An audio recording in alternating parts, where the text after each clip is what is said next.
चलिए सर, आशीष आडा साहब, विपक्ष तो एकजुट हो रहा है, लेकिन भारतीय जनता पार्टी भी थोड़ी सी मुश्किलात में है, या फिर डर रही है, या फिर वो भी लोगों को एकत्रित करने में जुटी हुई है, मजबूत अपने आप को करने की कोशिश कर रही है। उसको लग रहा है कि हाँ यार, थोड़ा तो कमजोर है हम। जी अब्दुल जी, आपको, मेरे दोनों को पैनलिस्ट मोहिंदर जी को और अमित जी को और आपके सभी दर्शकों को भारतीय जनता पार्टी की तरफ से मेरा यानी डॉक्टर आशीष का प्यार भरा नमस्कार। सच में आज का जो आपका जो डिबेट है ना, ये डिबेट कम और कॉमेडी शो ज्यादा है, क्योंकि इसमें मुझे लगता ही नहीं है कि मेरी कोई जरूरत है। जिस तरीके से आप शातिर तरीके से आप इन दोनों को आपस में इनका आईना दिखाने का प्रयास कर रहे हैं, वो क्लियर है कि ये अभी तो कुछ हुआ नहीं।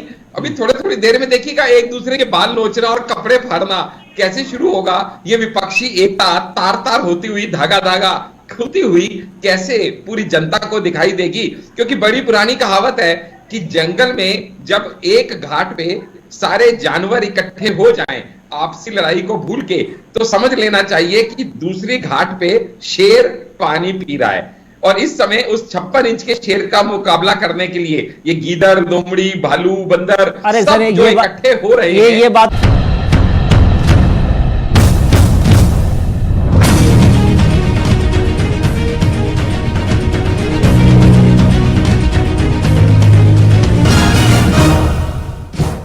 को भी ये प्रतीत होता है, इसलिए वो कहता है कि भैया अलग अलग राज्यों में जो हमारे दल से बाहर गए हुए थे उनको बुलाने का काम शुरू करो। वो राजभर हो या फिर दारा सिंह हो, वो भी अब आपकी पार्टी में फिर से शामिल होते हैं, घर वापसी आप कह लीजिए फिर से करते हुए नजर आते हैं। तो ये दर्शा रहा है कि वो कॉन्फिडेंस लेवल अभी भारतीय जनता पार्टी में वो थोड़ा डगमगा चुका है। बिल्कुल नहीं अब्दुल जी, जितने लोग भारतीय जनता पार्टी के चरित्र को और वर्किंग स्टाइल को जानते हैं, उन्हें पता है हम अपने हर इलेक्शन को बहुत सीरियसली लेते हैं, चाहे वो पंचायत स्तर का हो या वो अपना प्रधानमंत्री स्तर का हो। और ये पर्टिकुलर इलेक्शन तो हमारे लिए इसलिए इतना जरूरी है क्योंकि कुछ भी हो जाए 2024 में मोदी जी को इस देश का नेतृत्व करने के लिए वापस आना ही है, क्योंकि इस देश को विश्व गुरु बनाने की राह पे जो वो अग्रसर वहां तक पहुंचाना है। जहां तक बात रही विपक्षी कैंप की वर्सेस बीजेपी कैंप की, तो मैं वो बता दूं कि जहां इनके यहाँ 24 लोग एकत्रित होने वाले हैं, तो उसके सामने से हमारे 30 लोग ऑलरेडी इनवाइट्स जा चुके हैं, कंफर्मेशन आ चुकी है।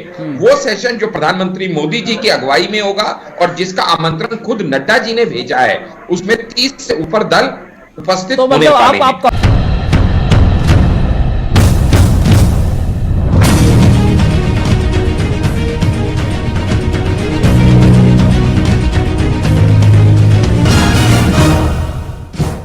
आप कंपटीशन कर रहे हैं ना विपक्ष से। अगर विपक्ष की एकजुटता में अलग अलग दल आ रहे हैं, तो भैया आप भी कह रहे हैं कि हमारे पास 30 दल मौजूद है। ये घबराहट नहीं तो और क्या है हंडा साहब?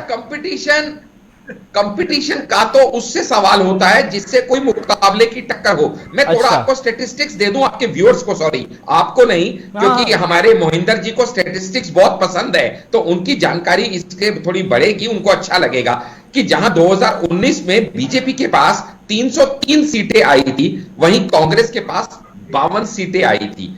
एनडीए जहां 353 पे था, वहीं पे यूपीए सिर्फ 91 पे था।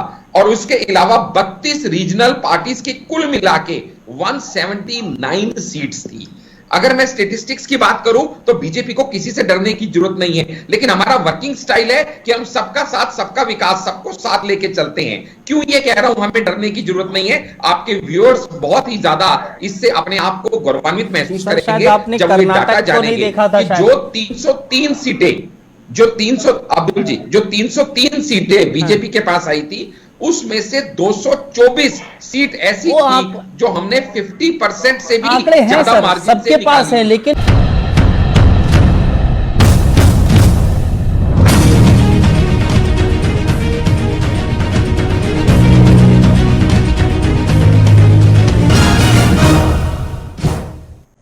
नमस्कार, बहुत स्वागत आप सभी का। मैं आपके साथ अब्दुल नबी हसन हूं और आप देखना शुरू कर चुके हैं हमारा खास प्रोग्राम। आज इस प्रोग्राम में बात दरअसल विपक्ष की एकजुटता की होगी, साथ में इस बात का जिक्र होगा कि इस एकजुटता के बाद आखिर बल कितना विपक्षी दलों को मिलेगा, क्योंकि देश में अगले साल लोकसभा के इंतखाबात होने हैं, चुनाव होने हैं। इसके लिए सभी पार्टियों ने अभी से ही तैयारियां तेज कर दी हैं। 2024 के चुनावों से पहले एक होने के लिए हाथ पांव मारे जा रहे हैं। विपक्ष के लिए 17 और 18 जुलाई काफी अहम इस बाबत मानी जा रही है, क्योंकि बेंगलुरु में इन दोनों तारीख में विपक्षी दल एक बार फिर से एकजुट हो रहे हैं। इस बैठक के लिए एजेंडा और मिनट टू मिनट प्रोग्राम भी तय कर लिया गया है, ताकि इस बार विपक्षी एकता की दशा में कोई भी ठोस निर्णय लिया जा सके। विपक्ष ने एक सीट पर एक उम्मीदवार का फॉर्मूला तय कर दिया है। इसके तहत विपक्ष बीजेपी के खिलाफ एक उम्मीदवार उतारने की तैयारी में है। माना जा रहा है कि विपक्ष 475 लोकसभा सीटों पर भारतीय जनता पार्टी के खिलाफ एक साझा उम्मीदवार उतारेगा। एक तरफ जहां विपक्ष ने फॉर्मूले का खाका तैयार किया है, तो दूसरी तरफ बीएसपी जैसे दल इस रणनीति पर पानी फेरने के लिए तैयार है। बीएसपी ने अपनी तरफ से अभी तक विपक्षी एकता की बात नहीं कही है। जून में पटना में नीतीश कुमार की अध्यक्षता में हुई बैठक नीति तैयार होने के हिसाब से तो बेनतीजा रही। इस दौरान बैठक में शामिल दलों के बीच आम सहमति नहीं बन पाई। इस लिहाज से आज और 18 जुलाई को होने वाली बैठक महत्वपूर्ण मानी जा रही है। बेंगलुरु में होने वाली इस बैठक में 26 दलों के जुटने की उम्मीद जाहिर की जा रही है। खबर यह भी है कि शरद पवार और ममता बनर्जी 17 जुलाई को होने वाली बैठक में शामिल नहीं होंगे। हालांकि ममता बनर्जी के 18 जुलाई को बैठक में शामिल होने की पूरी संभावना है। इसलिए हम कह रहे हैं कि एकजुट विपक्षी दल नजर आ रहे हैं, लेकिन इससे क्या बल मिलता हुआ नजर आएगा? बड़ी और अहम जानकारी आपको हम देते चले। विपक्षी दलों ने 2024 की तैयारियों को और तेज कर दिया है। आज से 18 जुलाई तक बेंगलुरु में विपक्षी दलों की बैठक होनी है। दरअसल बैठक में एजेंडा और मिनट टू मिनट प्रोग्राम तय हो गए हैं। साथ ही साथ बैठक में डिनर प्रोग्राम में शामिल ममता नहीं होंगी, शरद पवार नहीं होंगे। 18 जुलाई को बैठक में शामिल होने की दोनों की संभावना है, लेकिन विपक्षी दलों का एजेंडा क्या है वो भी हम जरा बता देते हैं।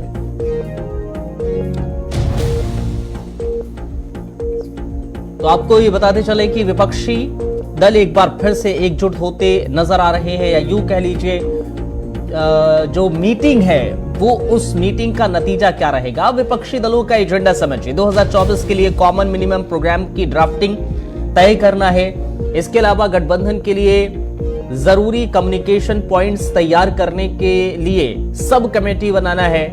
इसके अलावा जो सम्मेलन, रैली और जो दलों में विरोधाभास है उसको दूर करने के लिए भी सब कमेटी हुई, क्योंकि बहुत सारे विरोधाभासों की स्थिति देखने को मिलती है। राज्य के आधार पर सीट साझा करने के मामले पर भी चर्चा करना इस विपक्षी दलों की मीटिंग का एजेंडा है। ईवीएम के मुद्दे पर चर्चा और चुनाव आयोग के लिए सुधार सुझाव भी जरूर दिए जाएंगे। गठबंधन के लिए एक नाम का सुझाव देना होगा, यह बड़ा मुश्किल है। प्रस्तावित गठबंधन के लिए एक सामान्य सचिवालय की स्थापना भी करना है। तो ये दरअसल अहम चीजें जो आज की मीटिंग में हो सकती हैं। इन सब के बीच में जो मीटिंग जिसके लिए कही जा रही है, मानी जा रही है, वो सबसे महत्वपूर्ण है। वो ये कि इस मीटिंग में 2024 के इलेक्शंस को लेकर 2024 के इलेक्शन को लेकर दरअसल बहुत अहम ये मीटिंग मानी जा रही है। इसी मीटिंग के मद्देनजर आज हम डिबेट करने वाले हैं कि आखिर एकजुट विपक्षी दल से क्या बल मिलने वाला है। हमारे साथ कुछ मेहमान जुड़ रहे हैं, तारुफ करा देते हैं। दरअसल कांग्रेस का पक्ष रखने के लिए हमारे साथ मोहिंदर प्रकाश साहब हैं इस प्रोग्राम में। बहुत बहुत शुक्रिया मोहिंदर जी आपका, एक बार फिर से आप हमारे इस प्रोग्राम में शिरकत कर रहे हैं। डॉक्टर आशीष हांडा साहब हैं, भारतीय जनता पार्टी के नेता हैं, हमारे साथ जुड़ते रहे हैं, डिबेट का हिस्सा बनते रहे हैं। बहुत बहुत शुक्रिया डॉक्टर आशीष हांडा साहब आपका भी एक बार फिर से इस डिबेट का हिस्सा बनने के लिए। अमित शर्मा साहब हैं, आम आदमी पार्टी के नेता हैं, आप इनको भी अपनी डिबेट में देखते रहे होंगे। बहुत शुक्रिया अमित भाई आपका भी इस प्रोग्राम में शिरकत करने के लिए। मोहिंदर प्रकाश साहब, सबसे पहले आपसे ही इस प्रोग्राम की शुरुआत करते हैं। मोहिंदर जी भी हमारे साथ इस पहले भी डिबेट का हिस्सा रहे हैं। क्या एकजुटता से विपक्ष को बल मिलेगा क्या? आपको लग रहा है एक बार फिर जो एकजुट हो रहे हैं, एक बार फिर से एक तय वक्त मुकर्रर किया, तय जगह मुकर्रर की गई, उसमें कुछ लोगों को आमंत्रित किया गया, उनमें अभी कुछ लोग आ रहे हैं, कुछ लोग अभी भी नहीं आने की पशोपेश में है कि जाना चाहिए नहीं जाना चाहिए। क्या अभी से ही उनके जब मन में पशोपेश की स्थिति है तो आपको लग रहा है मोहिंदर प्रकाश साहब की एकजुटता से विपक्ष को बल मिलता नजर आएगा? जी हाँ, सबको नमस्कार, खास तौर पे हाडा साहब को भी। ये जो एक परिपेक्ष बन रहा है आज, अगर आप आईना देखें तो आईने में दिखाई देता है कि जैसे ही विपक्षी एकता की मीटिंग होगी, एनडीए की मीटिंग भी होगी, ये पूरा दर्शाता है कि बीजेपी का और मोदी साहब का कॉन्फिडेंस पूरा शेक हो चुका है। मैं थोड़ी दो चार चीजें आपको बैकग्राउंड में बता दूं। पिछले इलेक्शन जो हुए 2014 और 19 में क्या था कि पुलवामा ने 10% वोट इनको बढ़ाई। दूसरा कारण था कि भाई 5 साल बहुत कम समय होता है। शोर आ रहा है सर, किसकी तरफ से आ रहा है ये नहीं मुझे पता। मैं 1 मिनट जरा देखता हूँ, शायद मेरा 1 सेकंड। ठीक है मोहिंदर जी, मैं आऊंगा आपके पास फिर से जरा। आ गया जी बोलिए। तो उसमें सबसे बड़ी समस्या मानस में कि 10 साल कम से कम मिलने चाहिए किसी भी सरकार को अपना वो दिखाने के लिए, तो 10 साल इनको मिल गए। अब कोई पुलवामा नहीं होगा, यूसीसी हिंदुओं के ही खिलाफ है। अब बीजेपी ने जो एक अपना आत्मबल बनाया था कि साहब हम तो अकेले चलेंगे कांग्रेस की तरह और हम भारत सरकार को जो बना के अपने आप चलते रहेंगे 70 साल तक, वो कॉन्फिडेंस शेक हो गया। क्योंकि कोई भी मुद्दा ऐसा नहीं है जो चले। आज भी 70 साल से जो चला आ रहा है कि हिंदुस्तान में बाढ़ आती है तो महंगाई हो जाती है, किसानों को कुछ मिलता नहीं, समस्याएं वही की वही है। खाली सड़कें बना देने से या भाषण दे देने से या इंटरनेशनल इमेज बना देने से कोई इलेक्शन नहीं जीता जा सकता। मनमोहन सिंह जी ने अपने प्रधानमंत्री रहते रहते सारी जांच करवाई क्योंकि वो डरते नहीं थे, उन्हें पता था मैंने कोई गलत काम नहीं किया। मोहिंदर जी जांच पर भी आएंगे हम और भी बातों पर आएंगे, पहले मैं विपक्षी एकजुटता की बात कर लूं। हाँ मैं वहीं आ रहा हूँ। मुझे नहीं, मेरा सवाल सिर्फ सीधा था।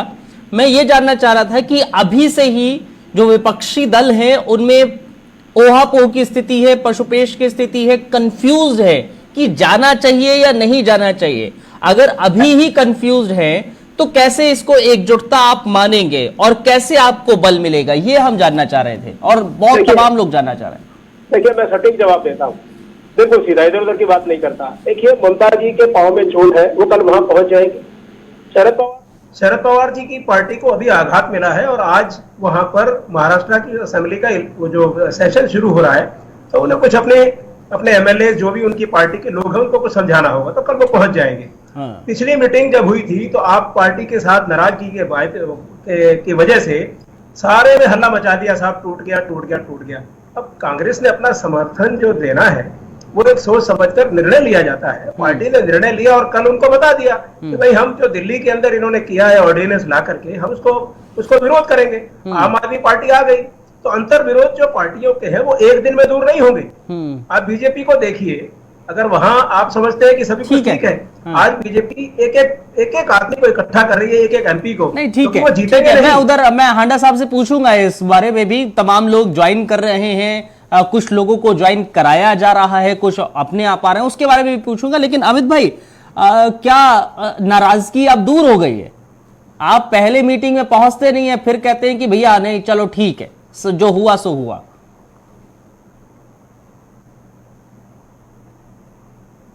होगा तो सारे विपक्ष को एक साथ आकर के और चुनाव को पेश करना होगा। क्योंकि अभी देखिए क्या होता है कि देश की जनता देख रही है कि लोकतंत्र तो हमारा बचा नहीं, क्योंकि बहुमत हमारे पास होती है और सरकार भारतीय जनता पार्टी बना जाती है, चाहे वो हंटर के जोर पे बना जाए, वो पैसे के दम पे बना जाए, निर्णय खरीदे जाए, इनका नीति ऐसी रही है। दूसरा ये अगर इस 2024 की चुनाव अगर नरेंद्र मोदी जी जीत जाते हैं तो हमारे देश से बिल्कुल लोकतंत्र खत्म हो जाएगा, क्योंकि वो रशिया का जो कानून है, उनका जो संविधान है, रशिया का कानून बनाने का पूरे देश में इनका काम चल रहा है। लोगों को दिख नहीं रहा है, लेकिन अब जनता समझदार हो गई है। और रह गई बात अरविंद केजरीवाल जी का नाराजगी का, तो देखिए जहां देश खतरे में होगी चाहे कुछ भी करना पड़े। मैं पहले भी ये बात कह चुका हूँ कि अरविंद केजरीवाल जी विपक्ष के साथ आएंगे, क्योंकि देखिए कहने का मतलब है कि ये 23 पार्टियों का गठबंधन है, 19 पार्टियों के साथ बीजेपी खुद लड़ रही है। क्या हो जाता है लीजिए आम आदमी पार्टी को।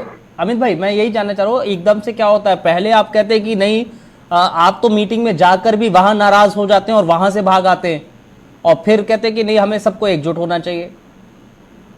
नहीं, हमारे एक बात बताओ आप नवी जी एक बात बताओ कि अरविंद केजरीवाल एक ऐसे चेहरा है, मैं तो सारे विपक्षी को देख रहा हूँ और देश भी देख रही है, देश की जनता भी देख रही है कि सारे विपक्षी में से कोई एक चेहरा नहीं है, और भारतीय जनता पार्टी के लिए कोई दूसरी पार्टी मुद्दा बनती ही नहीं है अरविंद केजरीवाल जी के अलावा। मतलब ये है विपक्ष का चेहरा अरविंद केजरीवाल है, आप ये कह रहे हैं?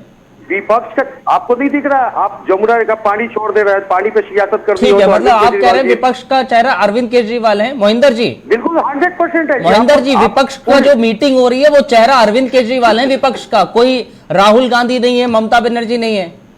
देखिए वो विपक्ष तय करेगी बैठ करके, लेकिन आप कह रहे हैं ना मोहिंदर जी, मान रहे हैं आप, इसको एक्सेप्ट कर रहे हैं? देश की जो पसंदीदा है वो दीजिए शर्मा जी, और आप एक बात समझ लीजिए कि आप संविधान के विरुद्ध ऐसी बात क्यों करते हैं कि चेहरा बताइए। पार्लियामेंट में 543 एमपी जीते हैं। सुनिए मेरी बात सुनिए पूरी। महेंद्र जी का आवाज थोड़ा सा कम आ रहा है, महेंद्र जी का आवाज थोड़ा सा बढ़ाएंगे महेंद्र जी? हाँ आ जाएगा, आवाज बढ़ जाएगी। मोहिंदर जी बात कीजिए, कंप्लीट कीजिए। देखिए मैं ये कहना चाहता हूँ कि देश का जो लोकतंत्र है वो इजाजत देता है कि 543 एमपी जीते, वो फिर तय करते हैं कि उनका लीडर कौन होगा। पहले से ही किसी का भ्रम फैलाना या करना, और आप एक हकीकत जान लीजिए कि जब विपक्षी दल इकट्ठे हो रहे हैं तो आप क्या चाहते हैं कि किसी एक नाम के चक्कर में पहले ही जो है वो एकता टूट जाए? अभी फार्मूले तय हो रहे हैं। नहीं, देखिए मैंने तो जिक्र ही नहीं किया। अमित शर्मा साहब खुद बोल रहे हैं कि भाई विपक्ष का चेहरा तो अरविंद केजरीवाल है। तब सवाल किया कि भाई विपक्ष का चेहरा क्या अरविंद केजरीवाल है या राहुल गांधी है? ये समझ में नहीं आता, या ममता बनर्जी है। आप इस बात को एक्सेप्ट कर रहे हैं, आप सहमत हो रहे हैं कि अरविंद केजरीवाल विपक्ष का चेहरा है? मोहिंदर जी आप मेरी बात समझिए कि ये सबसे बड़ा लोकतंत्र है इस विपक्ष के अंदर कि हर पार्टी को, हर आदमी को प्रधानमंत्री बनने का अधिकार है। नहीं सर, वो जाहिर है। मैं विपक्ष की बात कर रहा हूं, अभी प्रधानमंत्री या फिर राष्ट्रपति या फिर मैं उधर नहीं जा रहा हूं। मैं ये कहना चाह रहा हूं जो अमित शर्मा साहब कह रहे हैं विपक्ष का चेहरा अरविंद केजरीवाल है, आप इस बात से को एक्सेप्ट करते हैं और इस बात को लेकर आगे जाएंगे, और जब विपक्ष की मीटिंग होगी तो भाई वहां पर एक चेहरा हमें अरविंद केजरीवाल का नजर आएगा? देखिए आप भ्रम मत फैलाइए। आप सर मैं सवाल कर रहा हूं, भ्रम नहीं फैला रहा हूं, सवाल कर रहा हूं। देखिए ये तय करना कांग्रेस का काम नहीं है, न इस बारे में कांग्रेस कोई निर्णय लेने की स्थिति में है आज। अरविंद के जब विपक्षी एकता का फार्मूला बन जाएगा तो राहुल गांधी चेहरा नहीं है, आप ये कह रहे हैं? आ जाएंगे। मैंने ये भी नहीं कहा, शब्द मेरे मुंह में मत डाली। कौन चेहरा होगा कौन नहीं होगा ये सारी बातें सामने आ जाएंगी। अभी तो बहुत सारी बातें हैं, इनको तय हो जाने दीजिए। चलिए ठीक है, आशीष आडा साहब। चलिए सर, आशीष आडा साहब, विपक्ष तो एकजुट हो रहा है, लेकिन भारतीय जनता पार्टी भी थोड़ी सी मुश्किलात में है, या फिर डर रही है, या फिर वो भी लोगों को एकत्रित करने में जुटी हुई है, मजबूत अपने आप को करने की कोशिश कर रही है। उसको लग रहा है कि हाँ यार थोड़ा तो कमजोर है हम। जी अब्दुल जी, आपको, मेरे दोनों को पैनलिस्ट मोहिंदर जी को और अमित जी को, और आपके सभी दर्शकों को भारतीय जनता पार्टी की तरफ से मेरा यानी डॉक्टर आशीष का प्यार भरा नमस्कार। सच में आज का जो आपका जो डिबेट है ना, ये डिबेट कम और कॉमेडी शो ज्यादा है, क्योंकि इसमें मुझे लगता ही नहीं है कि मेरी कोई जरूरत है। जिस तरीके से आप शातिर तरीके से आप इन दोनों को आपस में इनका आईना दिखाने का प्रयास कर रहे हैं, वो क्लियर है कि ये अभी तो कुछ हुआ नहीं।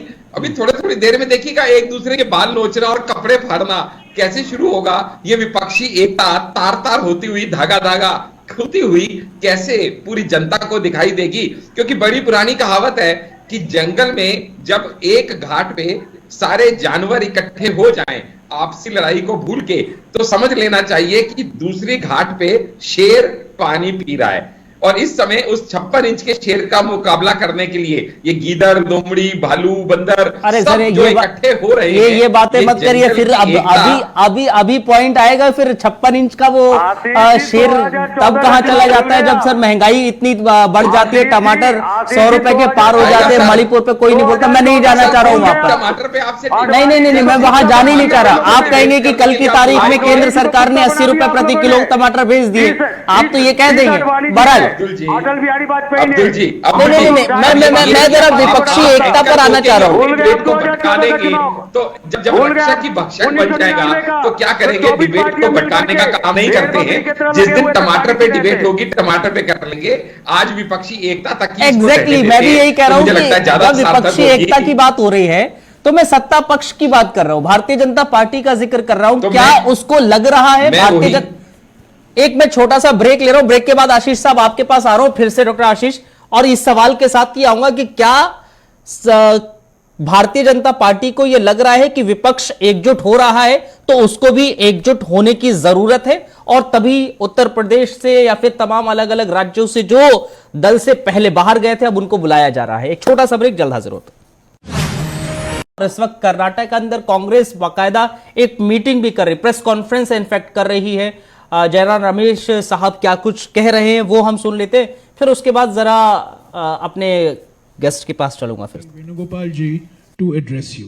Shri Venugopal. Thank you, Jairam ji. First of all, good morning and welcome to all of you to Bangalore for the second summit of opposition parties. Last 23rd June, we had a successful and fruitful meeting of opposition parties in Patna. This is the continuation of that meeting going to be happened. Tomorrow, the meeting will start at 11 o'clock. 26 political parties from all over India is participating in this meeting. We are very grateful to the Chief Minister of Karnataka for hosting a dinner on today evening for the opposition leaders. Basically, तो कांग्रेस दरअसल press conference कर रही है meeting से पहले। ये जो second session चल रहा है एक तरीके से इसको कह सकते हैं विपक्षी दलों की एकजुटता का, वहां पर अब कांग्रेस के सी वेणुगोपाल हैं और जयराम रमेश साहब भी मौजूद हैं और तमाम कांग्रेस के नेता। बहरहाल हमारे साथ लगातार मेहमान जुड़े हुए हैं और डॉक्टर आशीष हाडा साहब, मेरा सवाल दरअसल सीधा ये था कि कांग्रेस भी ये कह रही है कि भाई जो पहली मीटिंग थी वो सक्सेसफुल रही है, इसलिए अब हम दूसरी मीटिंग कर रहे हैं अपोजिशन की, लेकिन क्या भारतीय जनता पार्टी को घबराहट है? क्योंकि घबराहट तब नजर आती है जब विपक्ष के दल एकजुट होते हैं, 23-24 दल एक साथ आ जाते हैं और तब ये कहते हैं कि नहीं, इस समय मौजूदा जो सरकार है वो अच्छा काम नहीं कर रही है, और शायद उसको भी ये प्रतीत होता है, इसलिए वो कहता है कि भैया अलग अलग राज्यों में जो हमारे दल से बाहर गए हुए थे उनको बुलाने का काम शुरू करो, वो राजभर हो या फिर दारा सिंह हो, वो भी अब आपकी पार्टी में फिर से शामिल होते हैं, घर वापसी आप कह लीजिए फिर से करते हुए नजर आते हैं। तो ये दर्शा रहा है कि वो कॉन्फिडेंस लेवल अभी भारतीय जनता पार्टी में वो थोड़ा डगमगा चुका है। बिल्कुल नहीं अब्दुल जी, जितने लोग भारतीय जनता पार्टी के चरित्र को और वर्किंग स्टाइल को जानते हैं उन्हें पता है हम अपने हर इलेक्शन को बहुत सीरियसली लेते हैं, चाहे वो पंचायत स्तर का हो या वो अपना प्रधानमंत्री स्तर का हो। और ये पर्टिकुलर इलेक्शन तो हमारे लिए इसलिए इतना जरूरी है क्योंकि कुछ भी हो जाए 2024 में मोदी जी को इस देश का नेतृत्व करने के लिए वापस आना ही है, क्योंकि इस देश को विश्व गुरु बनाने की राह पे जो वो अग्रसर वो तो तय है सर, वहां तक पहुंचाना है। वो तो जहां तक बात रही विपक्षी कैंप की वर्सेस बीजेपी कैंप की, तो मैं वो बता दूं कि जहां इनके यहाँ 24 लोग एकत्रित होने वाले हैं, तो उसके सामने से हमारे 30 लोग ऑलरेडी इनवाइट्स आ चुके हैं, कंफर्मेशन आ चुकी है। वो सेशन जो प्रधानमंत्री मोदी जी की अगुवाई में होगा और जिसका आमंत्रण खुद नड्डा जी ने भेजा है, उसमें 30 से ऊपर दल उपस्थित तो होने मतलब वाले आप हैं। कंपटीशन तो कर रहे हैं ना इनकी विपक्ष से। अगर विपक्ष की एकजुटता में नहीं अलग सर, अलग दल आ रहे हैं तो भैया नहीं आप सर, भी कह रहे हैं कि हमारा हमारे पास 30 दल मौजूद है, ये घबराहट नहीं तो और क्या है हांडा साहब? कंपटीशन का तो उससे सवाल होता है जिससे कोई मुकाबले की टक्कर हो। मैं थोड़ा अच्छा। आपको स्टैटिस्टिक्स दे दूं आपके व्यूअर्स को, सॉरी आपको नहीं, क्योंकि हमारे मोहिंदर जी को स्टैटिस्टिक्स बहुत पसंद है, तो उनकी जानकारी इसके थोड़ी बढ़ेगी, उनको अच्छा लगेगा कि जहां 2019 में बीजेपी के पास 303 सीटें आई थी, वहीं कांग्रेस के पास 52 सीटें आई थी। एनडीए जहां 353 पे था, वहीं पे यूपीए सिर्फ 91 पे था, और उसके अलावा 32 रीजनल पार्टीज की कुल मिला के 179 सीट्स थी। अगर मैं स्टेटिस्टिक्स की बात करूं तो बीजेपी को किसी से डरने की जरूरत नहीं है, लेकिन हमारा वर्किंग स्टाइल है कि हम सबका साथ, सबका विकास, सबको साथ लेके चलते हैं। क्यों ये कह रहा हूं हमें डरने की जरूरत नहीं है? आपके व्यूअर्स बहुत ही ज्यादा इससे अपने आप को गौरवान्वित महसूस सर, शायद करेंगे आपने जब वो डाटा कर्नाटक को नहीं जानेंगे देखा था कि शायद। जो 303 सीटें, जो 300 अब्दुल जी, जो 303 सीटें बीजेपी के पास आई थी, उसमें से 224 सीट ऐसी थी जो हमने 50% से भी आंकड़े हैं ज्यादा सर, मार्जिन सबके से पास है, लेकिन आंकड़ों का जो खेल है ना, वो हर 5 साल में तब्दील होता रहता है, हर इलेक्शन में चेंज होता रहता है। कभी कांग्रेस के आंकड़े बहुत अच्छे हुआ करते थे, फिर एकदम से खराब हुए, और अब क्या स्थिति है वो हम अलग अलग राज्यों में और पंचायत चुनाव में देख भी रहे हैं, कांग्रेस हो या विपक्षी दल के अलग अलग नेता। बहरहाल मैं आ रहा हूं हांडा साहब, आ रहा हूं मोहिंदर जी अब हांडा साहब कह रहे हैं अब्दुल जी, नहीं आ रहा हूं, मैं आ रहा हूं हांडा साहब, आ रहा हूं हांडा साहब, आ रहा हूं हांडा साहब, आ रहा हूं मैं, जरा आपके सवाल पर आ रहा हूं। अरे बाबा बात तो सुन लीजिए। अरे सर आ रहा हूं ना, मैं अभी आ रहा हूं। अरे बात तो सुन लीजिए। मैं आ रहा हूं आपके पास, मैं आपकी बात ही सुनने के लिए, नहीं रहे हो आप? मैं आपकी बात सुनने के लिए आ रहा हूं। नहीं हांडा साहब, इतनी देर में तो मेरी बात हो जाती। एग्जैक्टली वक्त जाया मत कीजिए। महेंद्र जी हांडा साहब कह रहे हैं कि भाई कंपटीशन है ही नहीं, कंपटीशन है ही नहीं आपके साथ। सर 2:1 की रेशो है, तो आप प्रोपोर्शनेट टाइम देंगे नहीं देंगे मुझे? आ रहा हूं सर, आ रहा हूं बात कर रहे हैं, मैं आ रहा हूं मोहिंदर साहब, आ रहा हूं मोहिंदर साहब, आ रहा हूं, वो सॉरी हांडा साहब आ रहा हूं, आपके पास आ रहा हूं, प्रॉपर आऊंगा, पूरा वक्त दूंगा मैं। मोहिंदर जी गलत बात है ये। मोहिंदर जी, आपने उन दोनों को 2-2 मिनट मिले तो उनको 4 मिनट मिले, मुझे भी आप 2 मिनट कैसे? मोहिंदर जी, हांडा साहब थोड़ा सुन लीजिए, आपके फायदे की चीज बता रहा हूँ।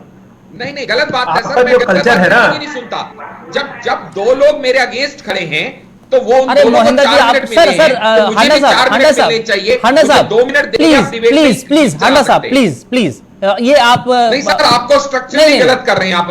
ओके फाइन सर, मैं मोहिंदर जी के पास जा रहा हूं। मोहिंदर जी, हाँ तो हांडा साहब थोड़ा सा ख्याल रखिए कि आप जो जबान इस्तेमाल कर रहे हैं वो बीजेपी की जबान नहीं थी। ये नई बीजेपी है जहां पर हर चीज जायज है, गाली गलौज, बंदर कबूतर।